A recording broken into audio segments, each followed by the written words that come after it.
Atos, capítulo número 17. Nós faremos a leitura do versículo 10 até o versículo de número 15. Atos, capítulo 17, do versículo 10 até o versículo de número 15. Diz assim a palavra do Senhor. E logo durante a noite, os irmãos enviaram Paulo e Silas para Bereia. Ali chegando, dirigiram-se à sinagoga dos judeus. Ora, estes de Bereia eram mais nobres do que os de Tessalônica, pois receberam a palavra com toda a avidez, examinando as escrituras todos os dias para ver se as coisas eram, de fato, assim. Com isso, muitos deles creram, mulheres gregas de alta posição social e muitos homens. Mas logo que os judeus de Tessalônica souberam que a palavra de Deus era anunciada por Paulo, também em Bereia, foram lá agitar e perturbar o povo. Então os irmãos fizeram com que Paulo fosse imediatamente para os lados do mar. Porém Silas e Timóteo continuaram em Bereia. Os responsáveis por Paulo levaram-no até Atenas e regressaram trazendo a ordem a Silas e Timóteo para que fossem encontrá-lo o mais depressa possível. Até aqui a palavra do Senhor. Vamos orar mais uma vez. Senhor, nós acabamos de ler a Tua palavra. Pedimos que o Senhor ilumine o nosso entendimento pelo Teu Espírito. Que possamos ter uma compreensão racional, mas também espiritual da Tua palavra. Que seja comunicada à nossa mente, mas também ao nosso coração. Que Teu Espírito aplique essas verdades em nós. É isso que nós pedimos, em nome de Cristo. Amém. Meus queridos, eu dei o título a essa mensagem, Como Receber a Palavra de Deus. É uma pergunta, como receber a Palavra de Deus? Como nós devemos receber a Palavra do Senhor?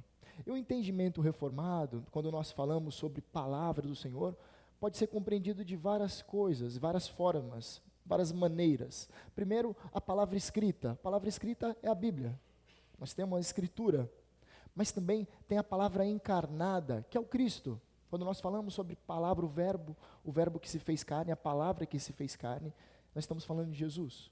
Então nós temos dois tipos de palavra, mas nós também temos a palavra simbolizada ou a palavra representada, que são os sacramentos, a ceia do Senhor e o batismo. Também é palavra do Senhor. E nós temos uma última forma também de enxergar o termo palavra do Senhor, quanto a palavra proclamada, que é a pregação da palavra do Senhor. Então nós temos 4 tipos aqui, nós elencamos. Aliás, já que eu fiz menção à palavra simbolizada ou representada, que é a ceia e o batismo, hoje no culto da noite, às 19 horas, nós temos culto de ceia do Senhor. Você, se puder, esteja conosco aqui à noite, será um tempo precioso, tendo também contato não somente com a palavra escrita, a palavra proclamada, a palavra encarnada, mas também a palavra simbolizada e representada através dos sacramentos. Portanto, a partir dessa breve explanação sobre o porquê eu dei esse tema, como nós devemos receber a palavra de Deus, entenda o termo palavra tanto como sacramento, tanto como palavra escrita, como o próprio Senhor e também como a pregação da palavra. O texto, ele nos inicia dizendo que logo durante a noite os irmãos enviaram Paulo e Silas para Bereia. Eu gostaria de fazer uma breve contextualização. Paulo e Silas, eles chegam em Tessalônica e após uma agitação, um grande tumulto na cidade, rapidamente eles são enviados contra a vontade deles. Obviamente eles gostariam de permanecer e pregar o evangelho mais tempo em Tessalônica, mas contra a vontade deles, muitos irmãos ali da igreja de Tessalônica fizeram com que eles saíssem da cidade às pressas, por conta do tumulto causado por eles após pregar o evangelho. Os judeus ficaram muito invejosos por conta daquilo que Paulo havia pregado, anunciando que Jesus é o Cristo prometido no Antigo Testamento, e isso causou uma certa revolta por aqueles judeus de Tessalônica.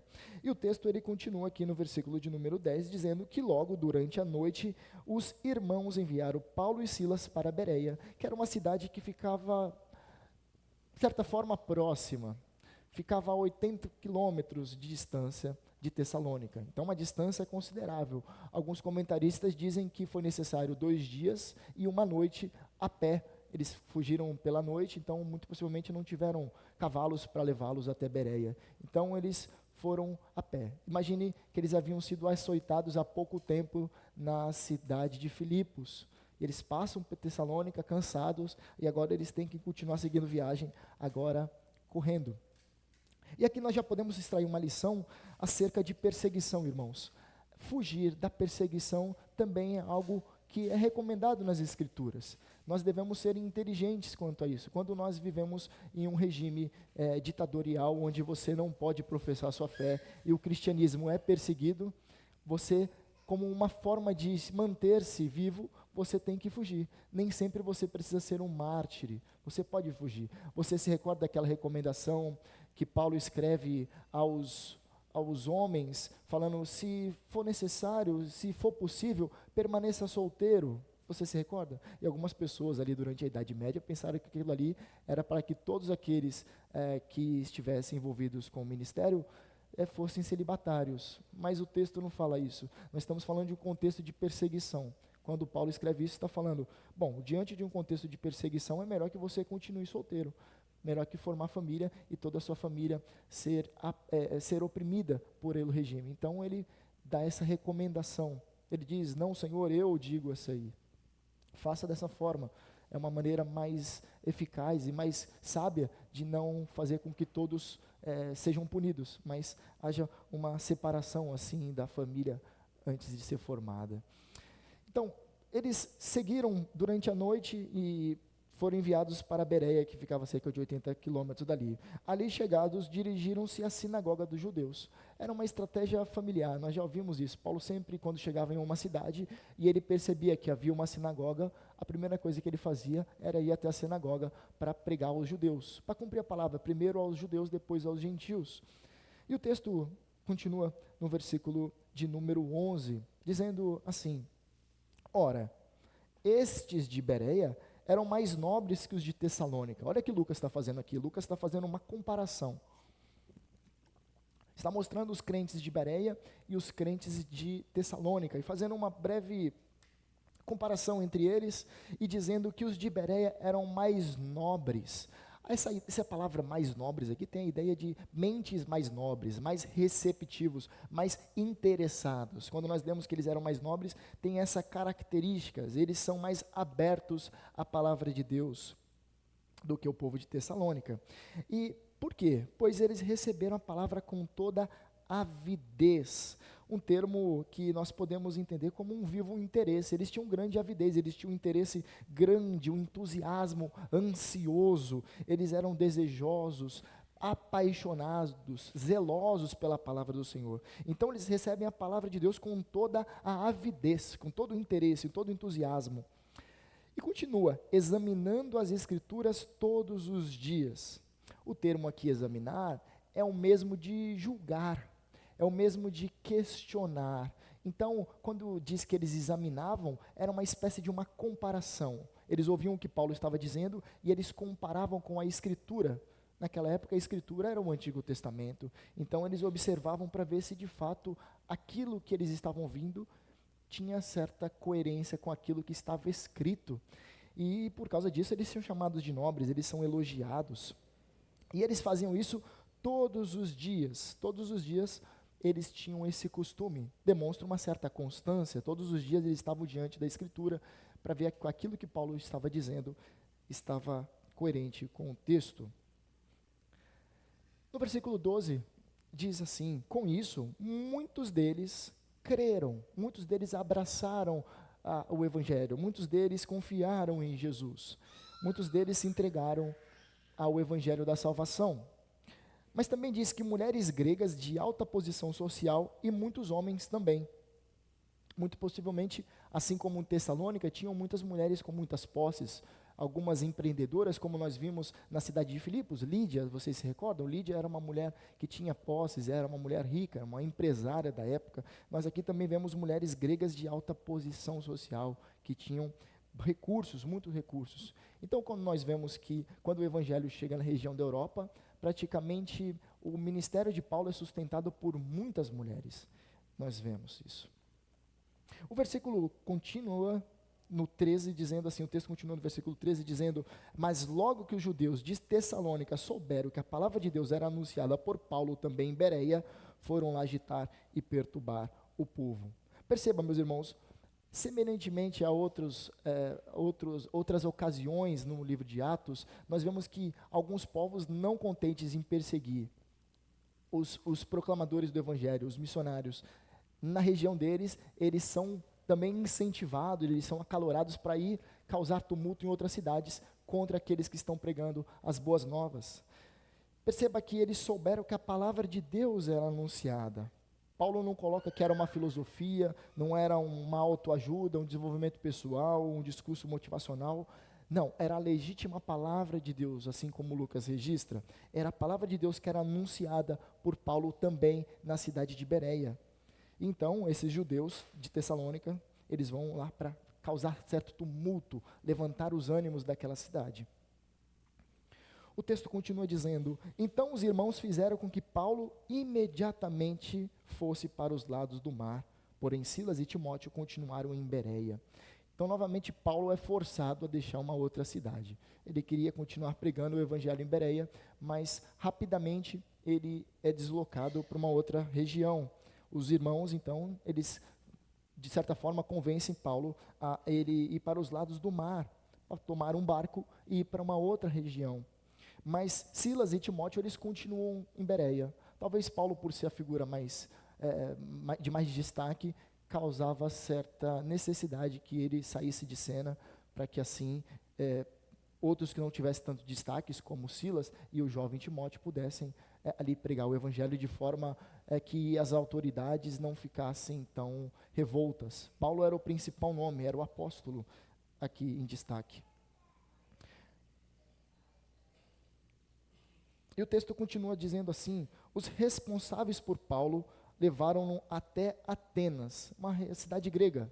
Então Paulo é colocado em um barco e vai até a região de Atenas, e regressaram trazendo a ordem a Silas e Timóteo para que fossem encontrá-lo o mais depressa possível. Nós sabemos que não foi o mais depressa possível, porque Paulo ele vai até Atenas, ele fica um tempo em Atenas, mas ele só vai encontrar com Timóteo e Silas em Corinto, na continuação do texto de Atos. Mas mesmo assim, os responsáveis que levaram Paulo até lá enviaram essas notícias para os que ficaram. Meus irmãos, a partir desse breve relato, toda vez que nós ouvimos o termo bereano, é um adjetivo empregado para aquelas pessoas que recebem a palavra com avidez, recebem a palavra com entusiasmo, são interessadas pela palavra de Deus, e também elas têm um certo critério. Toda vez que você ouvir alguém chamando outra pessoa de bereano, certamente é um elogio. Está dizendo que aquela pessoa ali, ela é interessada pela palavra de Deus, mas ela não aceita qualquer coisa. Ela coloca tudo sob o crivo da Escritura. E a partir deste elogio, a partir desse elogio que Lucas faz aos bereanos, nós podemos extrair algumas lições de como nós devemos receber a palavra do Senhor, como nós devemos receber a palavra de Deus. E tem 4 lições que nós podemos extrair daqui. A primeira delas, nós devemos receber a palavra de Deus com avidez, assim como a exemplo dos bereanos. Avidez, como eu disse, é um vivo interesse, um entusiasmo, uma alegria, uma paixão em receber a palavra do Senhor. Alguns irmãos, eles são desanimados a receber a palavra do Senhor. Eles não são bereanos, eles não se sentem à vontade diante de uma pregação. Eles têm outros prazeres, outros interesses. Eles não têm um sincero interesse em ouvir a voz do Senhor por meio da pregação. E aí, isso é muito triste, por irmãos serem assim, desanimados diante da palavra. Outros, eles, diante de qualquer pretexto, eles preferem outra coisa do que a palavra do Senhor. Eles têm outras paixões, outros interesses, outros sonhos, outras coisas que mexem com o seu coração. Eu gostaria de contar brevemente uma experiência acerca dos coreanos. Certa feita veio um coreano pregar em uma conferência aqui no Brasil. E esse coreano, ele, após essas conferências que tem muito tempo de música, muito tempo de louvor, toma mais tempo de música do que de pregação e ensino, ele ficou o tempo todo ali observando. E quando ele foi chamado ao púlpito para pregar, ele subiu e no meio da pregação, lá para os 15 minutos, ele fez uma pausa e disse assim: eu estou muito admirado com os irmãos. Aí todo mundo da igreja parou. E a igreja ficou olhando. Por que ficou admirado? Porque facilmente vocês desviam do foco da pregação. Nós ficamos 2 horas cantando aqui, nós invocamos a presença do Senhor. Agora, no momento da explanação da palavra, quando Deus vai falar, a reverência de vocês é pouca demais. Rapidamente vocês vão beber água, vão ao banheiro, dá um piriri em vocês, e vocês rapidamente têm que sair de frente da palavra. Vocês não conseguem ficar diante do texto. Vocês então invocam a presença de Deus, e Deus, quando vai falar, você vira as costas. Parece aquelas crianças que tocam campainha e saem correndo. Você fazia isso? Parece isso. Eu toco a campainha e quando a pessoa vai sair, ele sai, porque não há prazer em estar diante daquele que nós invocamos. Meus queridos, nós devemos ter um vivo interesse diante da palavra do Senhor. Porque, como Paulo mais tarde vai escrever a Timóteo, toda a Escritura é inspirada por Deus e é útil para o ensino, mas também para a repreensão, para a correção, para a educação na justiça, a fim de que o servo de Deus seja perfeito e perfeitamente habilitado para toda boa obra. Isso que a palavra do Senhor nos ensina. Portanto, tenhamos um sincero interesse em ouvir a voz de Deus e a palavra do Senhor em nosso coração, assim como os bereanos. Essa é a nossa primeira lição, devemos ouvir a palavra de Deus com avidez, com interesse. Mas o texto continua dizendo que, desculpe, o texto, não, minhas aplicações, devemos receber a palavra de Deus com consideração, porque o texto diz assim, eles examinavam as Escrituras, é um costume deles, examinar, comparar, sondar, julgar. Este é um questionamento crítico que nós devemos ter também. Alguns irmãos, eles recebem tudo o que é dito no púlpito como verdade absoluta. Eles escutam um pastor dizendo, e eles falam, bom, foi o pastor que disse isso aqui. E eles geralmente começam a atribuir a autoridade ao pastor, ao pregador, e não à palavra de Deus. Não importa quem seja o pregador, não importa quem seja que esteja falando, o que importa é o que está escrito, é isso que nós devemos falar. Não devemos falar, bom, mas foi o fulano de tal que disse, foi o teólogo tal. Não, é o que a palavra de Deus diz. Aí nós corrigimos a nossa argumentação e assim nós podemos seguir. Nós vemos em muitas igrejas que a autoridade final, a palavra final é do pastor. Mas a nossa confissão de fé, ela faz uma observação muito bonita logo no primeiro capítulo e muito válida. A confissão de fé de Westminster diz que o juiz supremo da igreja é o Espírito Santo falando pela Escritura. É o Espírito Santo, o juiz supremo. Olha que termo bonito, o juiz supremo é o Espírito Santo falando-nos por meio da Escritura, e não a opinião de A ou B. Portanto, nós devemos considerar aquilo que está escrito. Outros irmãos, eles não são dessa forma, tudo que foi falado, eles não ouvem, assim, eles aceitam de cara, né? Eles, se subir um coach, principalmente, um coach, trazer palavras motivacionais, eles não engolem de pronta. Eles não recebem, muitas vezes, porque tem um conhecimento bíblico. Porque aí eles não vão receber, eles vão fazer uma comparação aqui, isso aqui não está casando muito bem com aquilo que eu aprendi, aquilo que tem na Escritura. Mas, irmãos, um outro grupo de pessoas são aquelas pessoas que não ouvem aquilo que está escrito e aquilo que está apresentado, porque elas já aprenderam de outra forma. Elas dizem assim, mas essa não foi a forma que eu aprendi. E elas falam isso como se fosse algo positivo, como se fosse algo de, que bacana, a forma como você aprendeu.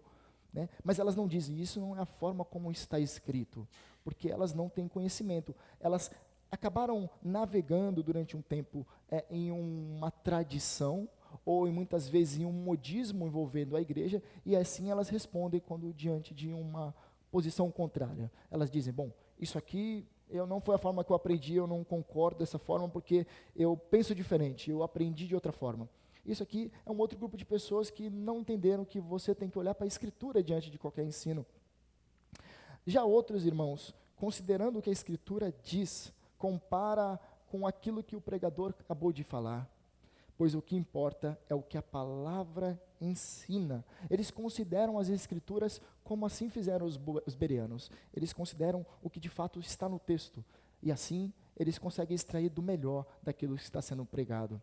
Portanto, segunda aplicação, nós devemos considerar a palavra de Deus em todo o tempo, assim como fizeram também os bereanos. A nossa terceira aplicação, devemos receber a palavra de Deus com constância. Nós vemos que o texto diz que eles examinavam as Escrituras dia após dia. Todos os dias eles estavam diante das Escrituras. Eles examinavam as Escrituras porque o exame constante da Escritura demonstra uma pessoa que ama a palavra de Deus, ama a Deus e a sua vontade. Eu não posso dizer o mesmo de uma pessoa que não tem um costume, uma disciplina diária de ter contato com a Escritura. Não tem como dizer. Essa pessoa ela não ama a palavra do Senhor. Ela ama outras coisas que tomam o seu tempo, mas não a palavra do Senhor e não a vontade do Senhor. Elas não podem dizer, eu amo a vontade do Senhor, porque elas não se dedicam ao estudo da palavra de Deus diariamente, todos os dias eles estavam diante da Escritura. Nós devemos receber, então, a palavra de Deus como os bereanos. De que forma? Com constância, todos os dias. Eu gostaria de perguntar, como todos os dias você se envolve com a sua Bíblia? Sua Bíblia está empoeirada, a sua Bíblia está em uma estante esquecida, como está a sua Bíblia? Ela está abandonada? É possível já escrever na capa dela, na poeira, fazer algum desenho, porque ela foi esquecida em algum canto, algum cômodo da casa? O rei Josias era um rei de Israel. Antes dele subir ao trono, a palavra de Deus estava esquecida. A nação de Deus havia esquecido a palavra do Senhor. E havia um exemplar da palavra, não da forma como nós temos, mas alguns pergaminhos esquecidos em um cômodo. E ele redescobriu a palavra de Deus. Ele colocou a palavra de Deus no centro do seu reinado. E todo o reino passou a reverenciar a palavra do Senhor, passou a considerar a Escritura, passou a meditar, ter constância, aprendizado naquilo que diz a palavra do Senhor. E isso transformou o reinado do rei Josias. Meus irmãos, a palavra de Deus transforma nossas vidas, por isso nós precisamos ter constância. Precisamos ter constância, pois nós somos facilmente desviados, facilmente nós somos levados por ventos de doutrinas, facilmente nós somos levados por filosofias, por modismos, facilmente nós somos levados pelo nosso coração enganoso, facilmente nós somos levados por aquilo que chama a atenção dos nossos olhos, facilmente somos levados, pois o nosso coração, quando o Senhor não está, se encontra vazio, e qualquer ídolo ali faz morada. Precisamos das Escrituras todos os dias, pois todos os dias necessitamos da direção de Deus para a nossa vida. Mas isso vai te exigir disciplina, compromisso, necessidade e submissão. Disciplina, pois tudo que nós temos um crescimento é necessário uma constância, uma disciplina, um envolvimento, uma programação, um compromisso. E também nós devemos ler por necessidade, reconhecendo que nós somos tolos por essência, nós somos cabeçudos, olha que termo bonito, teológico, nós somos cabeçudos, facilmente nós nos levamos por qualquer tipo de pensamento que não é favorável à palavra do Senhor. E também, meus irmãos, por submissão. Quando nós nos envolvemos diariamente com a palavra do Senhor, isso demonstra que nós temos um Senhor, não somente um Salvador, mas um Senhor, e este Senhor fala por meio da sua palavra. Ele não vai escrever na parede, ele não vai te mandar um profeta, ele não vai te mandar um anjo, ele vai falar por meio do texto escrito. Mas muitas vezes nós negligenciamos a palavra do Senhor. Portanto, meus irmãos, aqui fica a nossa terceira lição. Devemos receber a palavra de Deus com constância, assim como foram os bereanos, constantes. E por fim, a nossa quarta aplicação. Devemos receber a palavra do Senhor com fé. A palavra de Deus nós devemos receber com fé. É isso que nós vemos, muitos deles creram. Quando nós vemos que esse termo aqui, que eles creram, isso denota fé, isso denota confiança em Deus. Eles abraçaram o Evangelho de Jesus Cristo. Como eu disse no início, a pregação também é palavra de Deus. Enquanto a pregação refletir fielmente a palavra de Deus, ela mesma tem autoridade e requer dos ouvintes a mesma obediência, a mesma obediência. Como saber se a pregação é palavra de Deus? Se nós estamos expondo o texto, Aqui nós estamos lendo o texto, explorando o texto, vendo o contexto, nós vemos escritura, lido a regra de interpretação, a escritura interpreta a escritura, nós estamos fazendo dessa forma aqui. Em nenhum momento eu peguei o texto, fui embora do texto e comecei a contar coisas que eu imaginei. Alguns irmãos, eles não têm esse discernimento, então eles ouvem uma pregação bíblica, de exposição bíblica, e aí eles assistem um coaching. Eu vou dar nomes. Ele assiste o David Leonardo, e ele fala, nossa, que pregação maravilhosa. Não tem uma gota de evangelho ali, não tem uma gota de pregação ali, não tem confronto, só tem carinho ali. É o evangelho da autoajuda, um evangelho falso, mentiroso, anátema. Quando nós ouvimos, por exemplo, um Tiago Brunet, algumas pessoas dizem, eu gosto de ouvir os meus pregadores prediletos, e são esses, Hernandes Dias Lopes, Augusto Nicodemos, Edir Macedo e Valdomiro Santiago. Eu falei, puxa, a pessoa, ela não consegue, ela não tem um senso de comparação. Primeiro, ela está ouvindo pregações expositivas bíblicas, e depois ela coloca do lado lixo. Aí ela coloca e ela fala que é a mesma coisa. Não tem como, meus irmãos. Isso aqui reflete uma pessoa que não tem discernimento algum.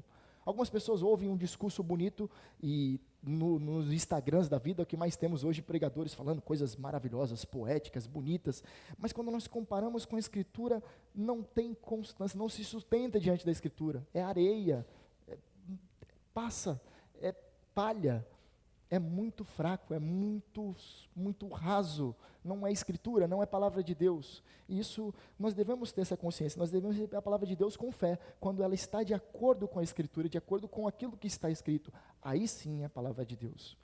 O que é palavra expositiva? É quando nós lemos o texto, nós lemos o texto, explicamos o texto, nós comparamos o texto com a Escritura e depois nós aplicamos o texto. É isso que é pregação expositiva. Primeiro nós lemos, acabamos de ler, agora nós vamos explicamos. Agora é interessante, vamos comparar com outros textos, para ver se aquilo que está colocado aqui tem sustentação, quando eu for falar. Aí você vai comparar. E depois, por último, a última é a aplicação do texto. Aí sim.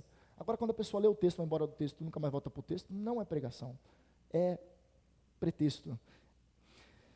Quando nós abrimos o Evangelho do Senhor Jesus, em Mateus capítulo 13, nós ouvimos sobre a parábola dos 4 solos. Você conhece como a parábola do semeador, mas eu gosto do termo a parábola dos 4 solos, porque ali não está falando do semeador, está falando dos solos. São 4 solos ali. O primeiro solo, Jesus ele diz o seguinte, a palavra é comparada a uma semente, ela é lançada ao chão, porque o semeador ele a lançou, e alguns passarinhos vêm e comem a semente. Ela não tem poder para entrar no solo. E aí Jesus depois vai explicar, vai falar, esses aqui são aqueles que ouvem a palavra de Deus, mas não compreendem. Logo o maligno vem e rouba a palavra do seu coração. A segunda que Jesus vai mostrar, o segundo tipo de solo que ele vai demonstrar, é aquela semente que caiu em um solo pedregoso, e por esse não ter raízes, não consegue aprofundar as raízes e alcançar as áreas mais úmidas, e assim a planta se levantar com força e vigor, e logo vem o sol, e queima esta, porque ela não tem raízes profundas, é isso que Jesus vai dizer, e depois Jesus vai fazer uma explicação dessa parábola, vai falar que estes são aqueles que ouvem, compreendem, mas não têm raízes. Eles recebem com alegria, mas logo no momento onde que a aprovação, o sol da aprovação vem até eles, rapidamente eles correm, eles morrem, eles perdem a sua fé rapidamente é destruída. O terceiro solo é o solo que Jesus coloca como aquela semente que caiu. O solo não era pedregoso, mas era cheio de espinhos. E logo quando a semente caiu, ela não tem forças para se desenvolver, porque aquele monte de espinhos sufoca. E Jesus vai mostrar que esses espinhos aqui são as preocupações do dia a dia, as preocupações, na verdade, não do dia a dia, mas as preocupações de querer ser grande. Ele fala também que esses espinhos são o interesse, o desejo pelas riquezas. É verdade, algumas pessoas, elas ouviram, elas compreenderam, mas quando ela se vê diante desses manjares do mundo, as riquezas, o poder, aquelas pessoas que sempre querem ficar rico, que sempre quer ganhar dinheiro, ela só pensa em ganhar dinheiro, aí ela fica sufocada, a semente da fé não consegue desabrochar, e assim a pessoa logo murcha.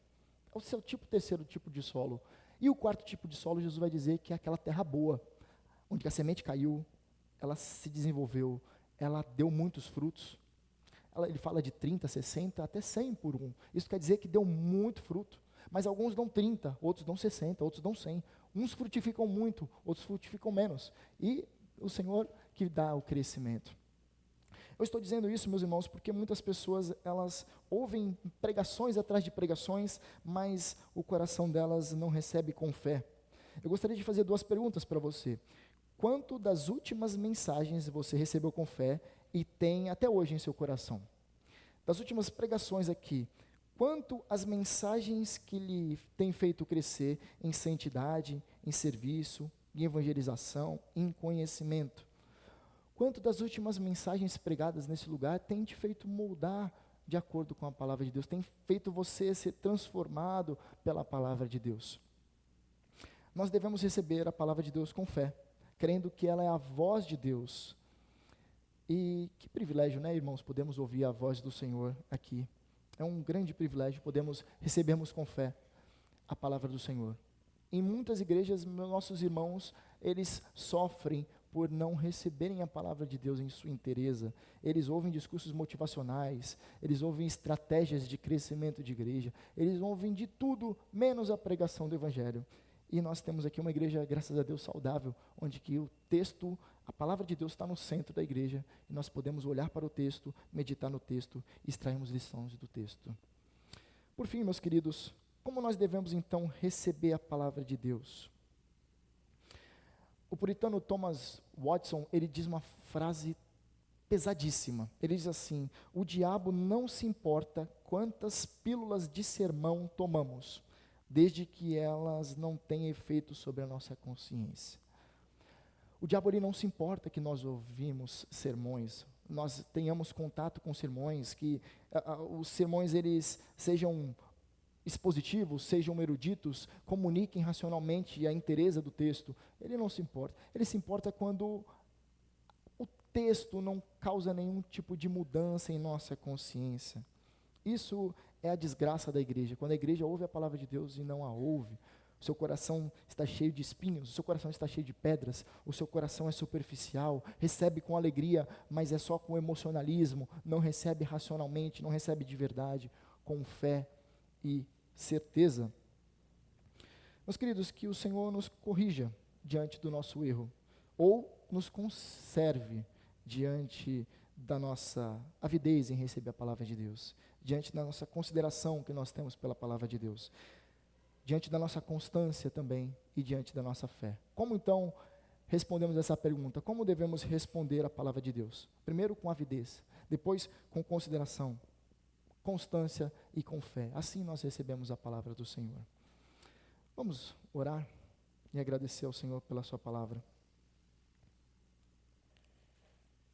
Senhor, queremos te agradecer pela sua rica palavra. Queremos te pedir que o teu Espírito nos ajude a desenvolvermos avidez ao recebermos a tua bendita palavra. Pedimos que o Senhor nos ajude a desenvolver constância, consideração, fé pela tua palavra, Senhor. É somente o Senhor pode nos dar isso. Nós não temos como produzir fé, é o próprio Espírito que outorga isso ao nosso coração.